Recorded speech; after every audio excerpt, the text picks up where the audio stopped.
अस्सलाम वालेकुम दोस्तों, मैं हूं माजिद मलिक कर। मैं डेमोक्रेटिक पाकिस्तान में आप सबको खुश आमदीद कहता हूं। नाज़रीन गिरामी, हमारी एक और खबर दुरुस्त निकली है। वही हुआ जो हमने आपको पहले ही बता दिया था। स्टैब्लिशमेंट की जानिब से शटअप कॉल मिलते ही नवाज शरीफ का सारा इनकलाब झाग की तरह बैठ गया है और एक मरतबा फिर इन्होंने ना सिर्फ यू टर्न ले लिया है बल्कि अपना थूका हुआ भी इन्हें चाटना पड़ गया है। किस्सा कुछ यूं है कि जब नवाज शरीफ ने मुस्लिम लीग नून की एक मीटिंग में साबिक army chief general Qamar Javed Bajwa और साबिक ISI chief general Faiz Hamid और सुप्रीम कोर्ट के 5 जजेस के खिलाफ मुकदमा चलाने और इन्हें सजा देने की बात की थी, तो उस वक्त ही कहा जा रहा था कि नवाज शरीफ ने एक बार फिर सड़क किनारे बम को लात मारने की गलती दोहरा दी है। लेकिन दरअसल ये बयान इनका मैज टेस्ट केस था। वो स्टैब्लिशमेंट को चेक करना चाहते थे कि इनका मूड कैसा है। अब जैसे ही जीएचक्यू से डंडा आया तो फौरी तौर पर नवाज शरीफ ने अपने सबसे करीबी चमचे दरबारी और हवारी इसहाक डार को विजाती बयान जारी करने के लिए भेज दिया और ना सिर्फ वो बयान वापस ले लिया बल्कि अंदरूने खाना जीएचक्यू से मामला तय करने के लिए यानी कि बूट पॉलिश के लिए शहबाज शरीफ को आगे कर दिया कि वो जीएचक्यू से मामला तय करें। अब नवाज शरीफ को अंदाजा हो चुका है कि फौज अपने लोगों को कभी नहीं छोड़ती, चाहे वो परवेज मुशर्रफ हो या जनरल बाजवा। इसलिए अब इन्होंने इसहाक डार के जरिए यह बयान दिलवाया कि जनाब, हमने जनरल बाजवा और फैज हमीद के एहतिसाब का मामला अल्लाह पर छोड़ दिया है। नवाज शरीफ इंतकाम की बजाय मुल्क ठीक करने पर तवज्जो देंगे।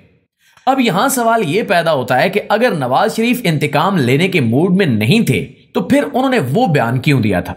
और वैसे तो ये सभी जानते हैं कि नवाज शरीफ किस कदर इंतकामी ज़हन रखते हैं, लेकिन अब इन्होंने अचानक से क्यों अपना बयान बदल लिया है। स्टैब्लिशमेंट ने किसके जरिए नवाज शरीफ को पैगाम भेजा और अब जीएचक्यू से क्या शर्त लगाई गई है। और मिलियन डॉलर सवाल यह है कि क्या वाकई ये सब के बावजूद भी नवाज शरीफ अगले वज़ीर आज़म बन पाएंगे और मुस्लिम लीग नून की सफों में खलबली क्यों मची हुई है।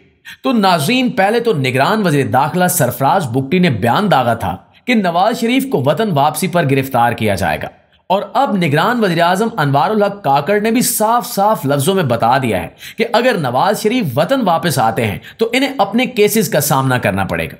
वैसे ये एक असूली बात है कि एक शख्स जो झूठ बोलकर बैरून मुल्क गया, अदालतों ने उस वक्त इसलिए इजाजत दी कि जेल में वो ज्यादा बीमार ना हो जाएं और इनकी जान को खतरा लाक ना हो। लेकिन ये एक ऐसा बीमार था जो एक दिन के लिए भी लंदन के अस्पताल में जेर इलाज नहीं रहा और ना ही इन्होंने वहां पर कोई ट्रीटमेंट करवाया। अब अगर एक मुलजिम बगैर जमानत के वतन वापस आता है तो यकीनन उसे सीधा अडयाला जेल भेजना चाहिए कि वो वहीं से निकलकर लंदन गया था। लेकिन अब मियां साहब की यह फरमाइश भी है कि वो एक दिन भी जेल में नहीं रहेंगे, लिहाजा इनकी वापसी से पहले पहले इनकी जमानत का बंदोबस्त किया जाए। अगर जमानत नहीं मिलती तो एक बार फिर इनकी वतन वापसी खटाई में पड़ जाएगी। नाज़रीन, अनवारुल हक काकड़ ने अपने एक इंटरव्यू में खुलकर कह दिया है कि इमरान खान इलेक्शन में हिस्सा नहीं ले सकेंगे। एक सवाल के जवाब में इन्होंने कहा कि जनाब देखें, अगर अदालत ने इमरान खान को रिलीफ न दिया तो वो हरगिज इलेक्शन नहीं लड़ सकेंगे। अब कोई बंदा काकड़ साहब से पूछे कि हजूर, अगर पीटीआई और इमरान खान इलेक्शन में हिस्सा नहीं लेंगे तो इंतखाबात के नताइज को कौन मानेगा। पाकिस्तान के अवाम इस ढकोसले को मुस्तरद कर देंगे। अभी जो गैलेप पाकिस्तान का नया सर्वे आया है, इसमें भी लोगों ने खुलकर अपनी राय का इजहार कर दिया है। और यहां मैं आपको बताता चलूं कि पाकिस्तान तहरीक इंसाफी पूरे मुल्क की मकबूल तरीन सियासी जमात है।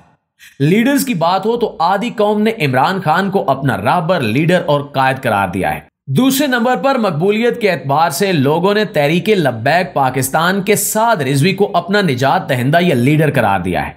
यानी आप इन लोगों की मकबूलियत का अंदाजा लगा लें कि नवाज शरीफ, शहबाज शरीफ, बिलावल भुट्टो, आसिफ जरदारी, फजलुर रहमान, असवंद यार वली और गुजरात के चौधरी वगैरह, इन सब की अवाम में मकबूलियत जीरो है। ये सिर्फ और सिर्फ बैसाखी के सहारे सियासत कर रहे हैं। खैर दोस्तों, हम दोबारा इसहाक डार की तरफ वापस आते हैं। लंदन में मीडिया से गुफ्तगू करते हुए इसहाक डार का कहना था कि कायद नून लीग मियां मोहम्मद नवाज शरीफ ने 2017 के किरदारों यानी कि जनरल बाजवा और जनरल फैज हमीद के एहतिसाब का मामला अल्लाह ताला पर छोड़ दिया है। नवाज शरीफ अब इंतकाम की बजाय मुल्क ठीक करने पर तवज्जो देंगे। नवाज शरीफ और मुस्लिम लीग नून का पानामा केस के बाद पहले दिन से यह बयानिया था कि इन्हें गलत तरीके से इक्तिदार से निकाला गया है। हालांकि पूरी कौम जानती है कि पानामा केस में पहले सुप्रीम कोर्ट ने इन्हें मुकम्मल मौका फराहम किया कि वो सबूत और अपनी सफाई पेश करें, लेकिन जब वहां ये मुकम्मल तौर पर नाकाम हो गए तो फिर अदालत ने नवाज शरीफ को नाअहल करार दिया और इस तरह वो इक्तिदार से बेदखल हुए। इसके बाद इनका बयानिया कभी मुझे क्यों निकाला हुआ तो कभी वोट को इज्जत दो बना, जो आखिरकार वोट को इज्जत दो से होता हुआ बूट को इज्जत दो बनकर दरियाए रावी में गर्क हो गया। अब नवाज शरीफ एक बार फिर नेल्सन मंडेला बनने की कोशिश कर रहे थे कि जनाब अब बहुत हो गया, हम नहीं बख्शेंगे। जनरल बाजवा, फैज हमीद, साकिब निसार, जस्टिस गुलजार, उमर अता बंदयाल समेत 5 जजेस का भी एहतसाब करेंगे। हालांकि इन्हें खुद अंदाजा होने चाहिए था कि क्या पिदी और क्या पिदी का शोरबा। जी हां, और यही गलती इन्होंने 2013 के इलेक्शन के बाद भी की थी कि उस वक्त जनरल मुशर्रफ का ट्रायल करने का ऐलान किया था और पूरी दुनिया ने देखा कि कैसे अदालत के रास्ते से परवेज मुशर्रफ अस्पताल पहुंचे और फिर वहां से बैरून मुल्क चले गए। खैर नाज़रीन, इसहाक डार का मजीद कहना था कि नवाज शरीफ को निकालने वालों ने मुल्क पर जुल्म किया है और वो जुल्म करने वाले कम ही अरसे में बेनकाब हो चुके हैं। इन्होंने पाकिस्तान की तरक्की को कई बरस पीछे धकेल दिया है और इसका नतीजा अवाम ने भुगता। लेकिन एक बात तय है कि अगर नवाज शरीफ ने पाकिस्तान में सियासत करनी है तो इन्हें दिल बड़ा करना होगा। इन्हें यह समझना होगा कि मुल्क में जेल जाना भी एक सियासी जरूरत है, क्योंकि जेल बहुत सी कमजोरियों और गलतियों को छुपा देती है। यूसुफ रजा गिलानी अगर जेल ना जाते तो कभी वज़ीर आज़म ना बनते। आसिफ जरदारी लंबी लंबी कैदें न काटते तो कभी सदर पाकिस्तान ना बन पाते। दोस्तों, मियां नवाज शरीफ वापस आएंगे तो इलेक्शन का इनेकाद यकीनी हो जाएगा और अगर वो वापसी में ताखीर करेंगे तो यकीनन इलेक्शन भी ताखीर का शिकार हो सकता है। इनकी जमात इन्हें चौथी मरतबा पाकिस्तान का वज़ीर आज़म बनाने की ख्वाहिशमंद है, बल्कि कुछ वजीर तो इस्लामाबाद में धड़ल्ले से ये कहते फिर रहे हैं कि हमारी डील हो चुकी है, अब तो हम काबीना के नाम भी फाइनल कर रहे हैं। और अगर हम ये मान लें कि नवाज शरीफ चौथी बार वज़ीर आज़म बन जाएंगे तो सवाल यह पैदा होता है कि आखिर पिछले अदवार में इन्होंने ऐसा कौन सा तीर मार लिया था जो अब वो कमाल करके दिखाएंगे।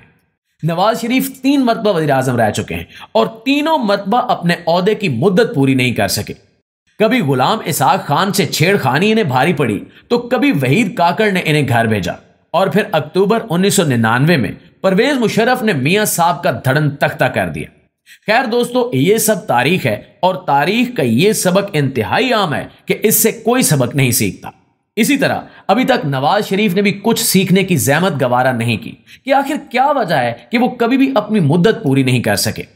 अभी भी जब इन्होंने साबिक army chief general Qamar Javed Bajwa, Faiz Hamid और कुछ रिटायर्ड जजों के एहतसाब का मुतालबा किया था तो इस पर भी इनकी अपनी पार्टी के लोगों ने GHQ में शिकायत की थी कि हजूर ये सब क्या हो रहा है। और अब जराए का दावा है कि वहां से शटअप कॉल मिलने के बाद नवाज शरीफ ने यह ऐलान करवाया है कि वो गड़े मुर्दे नहीं उखाड़ेंगे बल्कि परफॉर्मेंस पर तवज्जो देंगे। और नाज़रीन ग्रामी, होना भी यही चाहिए कि अगर नवाज शरीफ या कोई भी हुक्मरान मुल्क को ट्रैक पर ले आए तो ये इस वतन अजीज की सबसे बड़ी खिदमत होगी। हमेशा की तरह इस दुआ के साथ इजाजत दीजिए कि अल्लाह रब्बुल इज़्ज़त पाक सरजमीन की हिफाजत फरमाए और जो भी हो वतन अजीज पाकिस्तान और पाकिस्तानी अवाम के हक में बेहतर से बेहतर हो। आमीन सुमा आमीन। पाकिस्तान जिंदाबाद।